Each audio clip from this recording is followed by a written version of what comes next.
I think what we've done in these hierarchies of power in our world, whether it was the Herods or the presidents today, is that we end up putting people in places that they're just not meant to have that much power. It's not that they're evil folks, but Jesus says the lords of the Gentiles, they power over each other, and we're meant to like get down and wash feet. It's hard to imagine a president doing that, much less a Messiah.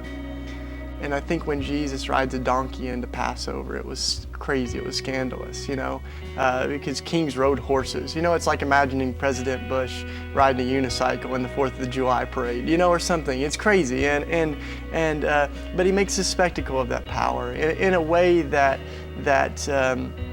is life-giving and liberating and contagious, So I think that when you end up in a position of power to where you're not able to be human, that's a very dangerous place.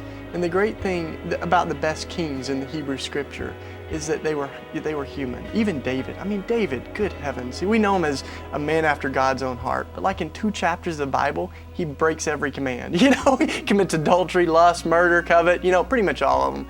And yet, he's one that listens to the prophet Nathan, and he continues to cling to God even in his vulnerable moments, and wrote half of our Psalms where he's crying out in those moments. But when you have presidents where you can't have the sacrament of confession, where confession's at the core of Christianity. We have to be able to admit that we're broken and we make mistakes, and we have to be able to admit that. So we don't ever want someone to be in a position where they can't do that. Whether you're Bill Clinton and you've done something wrong, or you're George Bush and you've done something wrong, we need to make sure that people are able to say, "I'm sorry," and that they are embraced by a community that says we believe in confession and we've all been sorry.